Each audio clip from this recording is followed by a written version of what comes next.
C'est l'hécatombe, c'est l'hécatombe, c'est l'hécatombe. Salut à tous les amis, bienvenue sur Carton Rouge TV, on se retrouve pour l'avant-match. 15e journée du championnat de France de Ligue 2, l'AS Saint-Etienne reçoit samedi après-midi à Geoffroy Guichard Pau pour le compte de cette 15e journée. Un match hyper important pour l'AS Saint-Etienne qui, je vous le rappelle, reste sur une victoire en Coupe de France face à une équipe de National 2. Les Verts qui doivent se relancer par contre en championnat, ils restent sur 2 défaites consécutives. Vous le savez, une à domicile face à Paris FC, la deuxième à Auxerre, une grosse raclée. Et donc on a besoin de se relancer pour rester dans le haut du classement. Et on reçoit une équipe de Pau, les amis, qui sera difficile à manœuvrer parce que c'est une équipe qui pour le moment est 9e au classement, mais c'est un petit peu trompeur parce qu'ils ont un match de retard. Ils sont à la 13e journée, il manque un match, c'est le match face à Concarneau, donc ils ont pour l'instant 19 points, et c'est une équipe qui reste sur un match nul à domicile 4 partout face à Angers, qui est tout en haut du classement, Angers, et sur une victoire, et donc ces joueurs palois sont difficiles à manœuvrer. C'est une équipe qui est solide, qui est cohérente. Elle a un point faible, cette équipe de Pau, c'est qu'elle prend beaucoup de buts. Pour l'instant, ils ont pris 24 buts, c'est la plus mauvaise défense de Ligue 2. Rendez-vous compte, sur les 4 dernières journées, ils ont pris 10 buts. Donc très clairement, le maillon faible de cette équipe, c'est la défense. Il faudra que les Stéphanois en profitent, évidemment. Mais comme je l'ai dit dans l'introduction, c'est pas gagné parce que c'est l'hécatombe, on va en parler dans quelques instants. Sachant que c'est une équipe qui marque quand même beaucoup de buts. Elle a marqué depuis le début du championnat 23 buts alors que les Verts en sont à 15. Donc vous voyez, c'est une équipe qui prend beaucoup de buts mais qui en même temps en marque beaucoup. Et donc ce ne sera pas un match facile. Le dernier Saint-Etienne-Pau, c'était au mois de février dernier. On avait gagné 2-0, souvenez-vous. Un but de Wadji et un but de Crasso sur penalty. Donc elle est à notre portée, il faut être clair.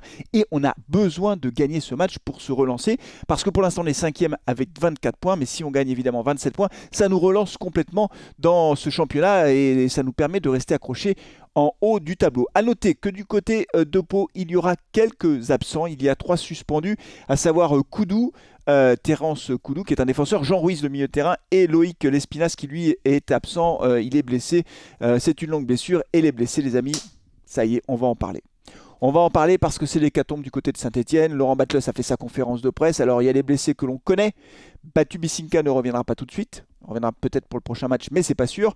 On espère en tout cas. Ibrahima Wadji, ça y est, il a repris la course, mais il n'est pas opérationnel. Larsonneur est toujours absent. Et puis alors on a d'autres blessés. C'est ça qui m'affole. Parce qu'on a appris qu'il y avait de nombreux blessés supplémentaires. Coup de théâtre quand même, parce qu'ils étaient présents notamment lors du dernier match de Coupe de France. Donc c'est très surprenant. On a Ben Teig qui va être absent, blessé. On a Monconduit qui est blessé et Diarra également. Et puis Rivera, lui qui n'est pas blessé mais qui ne pourra pas jouer parce qu'il est suspendu, parce qu'il a joué au Paris Sportif. Bref, on a 7 absents. Alors moi je pose quand même la question, les amis, de savoir pourquoi on a autant de blessés à l'AS Saint-Etienne. C'est très inquiétant, surtout qu'il y a la CAN qui arrive. C'est quand même incroyable. C'est incroyable d'avoir autant de blessés. La préparation physique ratée de l'intersaison peut expliquer au moins en partie ces blessures, j'en sais rien, il y en a un qui est blessé à la cuisse, l'autre aux adducteurs, aux ischios, bon, on sait pas. Enfin, c'est incroyable, quoi. Vraiment, je ne comprends pas, et c'est pas un problème nouveau, hein, je sais pas, on a un vrai problème à Saint-Étienne. Peut-être que la préparation physique des joueurs n'est pas bonne, j'en sais rien, ou peut-être que les joueurs sont trop fragiles, je sais pas. Dites-moi ce que vous en pensez. Si vous avez une explication, dites-le moi, parce que franchement, c'est quand même sacrément ennuyeux d'avoir autant de... Vous avez vu, j'ai dit ennuyeux, hein, j'ai pas dit de gros mots, hein, pourtant j'avais envie de dire autre chose. C'est sacrément ennuyeux d'avoir autant de blessés, voilà, c'est même insupportable en réalité, parce que ça nous affaiblit, alors que c'est un match très important. Alors j'ai réfléchi un petit peu, et j'espère que Laurent Batles regarde cette vidéo. Oui, parce que sur Carton Rouge TV, on réfléchit aussi. Oui, on réfléchit. J'ai une idée, Laurent. Laurent, je m'adresse à toi, puisque tu regardes cette vidéo, comme chacun sait. Et tous ces blessés, et notamment sur le côté gauche, puisqu'on joue en 4-3-3, Diarra n'est pas là, Rivera n'est pas là, et donc, on aura Cafaro d'un côté, qui va revenir, Sissoko devant. Au milieu de terrain, on le sait, on aura certainement Fomba. On aura le retour de Tardieu, de Bouchouari, qui sont rentrés de sélection. On a Léo Petro qui sera de retour. On a Apia. On a Briançon. Dans la défense centrale, est-ce que ce sera Nadé? Est-ce que ce sera Owusu qui a fait plutôt un bon match face à Bourg? Je ne sais pas. Et puis dans les cas, je ne sais pas non plus si ce sera Dreyer ou Étienne Green. Mais, mon cher Laurent, puisqu'on est en difficulté, pour trouver quelqu'un sur le côté gauche, j'ai une idée. L'idée est la suivante, teste le 4-4-2.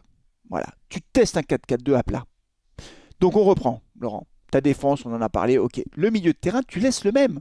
Sauf que tu mets Cafaro, milieu droit, qui pourra d'ailleurs faire un peu le piston, il pourra monter, mais il faudra quand même qu'il reste un peu derrière. Tu mets à gauche Fomba, dans l'axe Tardieu-Bouchouari, et devant, tu nous sors Charbonnier, Sissoko. Qu'est-ce que t'en penses, Laurent? Oh, c'est pas une bonne idée, ça? Vas-y, Laurent, teste-le, 4-4-2 à plat. On change un peu le dispositif, on reste surtout avec 4 défenseurs parce que ça, faut pas revenir avec les 3 défenseurs, 3-5-2, c'est horrible. 4-4-2, pourquoi pas? Les amis, qu'en pensez-vous? Est-ce que, si vous étiez Laurent Batles, vous tenteriez ce 4-4-2? Charbot a retrouvé le chemin défilé, donc pourquoi pas tester Charbot-Sissoko? Alors attention, je précise, moi je ne vois pas Charbot en poste de numéro 10 ou en 9,5, vous voyez, qui décrocherait derrière Sissoko. Moi je le verrais bien des 2 pointes devant. Voilà, pour voir ce que ça donne. C'est un peu les circonstances qui nous font ça. Mais ce qu'il ne faudrait surtout pas, c'est qu'il nous sorte un 3-5-2, Laurent Battle. C'est-à-dire que, vu les blessés, qui décident de revenir sur un 3-5-2, ça, il ne faut pas, Laurent. Ça, Laurent, il ne faut pas. Mais un 4-4-2, moi, je dis pourquoi pas. Banco, allons-y. Alors, évidemment, certains d'entre vous me diront, Flavien, il y a Karim Cissé qui pourrait revenir. C'est vrai. C'est vrai, c'est peut-être aussi l'occasion de donner un peu de temps de jeu à Karim Cissé, qui n'a pas saisi sa chance en début de saison quand il a été sur le terrain. Il n'a pas beaucoup joué non plus, mais enfin, il a loupé des occasions faciles. Enfin, voilà, il n'a pas réussi à saisir sa chance, pour le dire simplement. Donc là, ce serait peut-être l'occasion de lui donner une seconde chance en le mettant effectivement sur le côté gauche. Dites-moi ce que vous préférez. Est-ce que vous préférez un 4-4-2? Est-ce que vous préférez voir des jeunes rentrer sur la pelouse dans le 11 de départ à l'image de Karim Cissé? Moi, je pense que ce serait plus sage de faire un 4-4-2 à plat, avec en plus Sissoko qui est en pleine bourre, Charbot qui a trouvé le chemin défilé. Ça peut le faire, surtout qu'en face, on a une défense qui est fébrile. Et donc, du coup, ça nécessiterait peut-être un jeu un petit peu différent. Peut-être permettre à Benjamin Bouchouari, lui, pour le coup, de monter un peu d'un cran, vous voyez, d'être un peu le meneur de jeu qui nous manque. Voilà, Bouchouari en espèce de 10, Tardieu en 6, bien sûr, sur le côté, Fomba, Cafaro, et puis en avant, et puis on voit ce que ça donne. Voilà les amis, c'est la proposition que je fais, c'est l'idée que j'ai eue, dites-moi ce que vous en pensez dans les commentaires. N'oubliez pas de vous abonner à la chaîne, bien sûr, n'oubliez pas de partager la vidéo si elle vous a plu. J'essaierai d'être en direct pour le live. J'y serai pas pour la première mi-temps, je pense pas. J'espère être là pour la deuxième mi-temps. Bah oui, parce qu'il y a plein de trucs à faire et il y a des fois, c'est compliqué pour l'agenda. Donc j'essaierai d'être là à partir de 16h pour la deuxième mi-temps, les amis. Voilà, alors n'oubliez pas, encore une fois, de me dire ce que vous pensez de cette idée de 4-4-2. Mettez-moi aussi votre pronostic tant que vous y êtes. Hein, clac, clac, clac, clac. Voilà, 4-4-2 ou non, Karim Cissé, clac, pronostic. Si vous avez d'autres idées, allez-y. Comme ça, je lirai tous vos commentaires comme je le fais à chaque fois. Encore une fois, c'est pas parce que je réponds pas aux commentaires que je ne les lis pas. Je les lis tous. Merci les amis. Prenez soin de vous, de vos proches. Et allez les verts. À samedi. Ciao.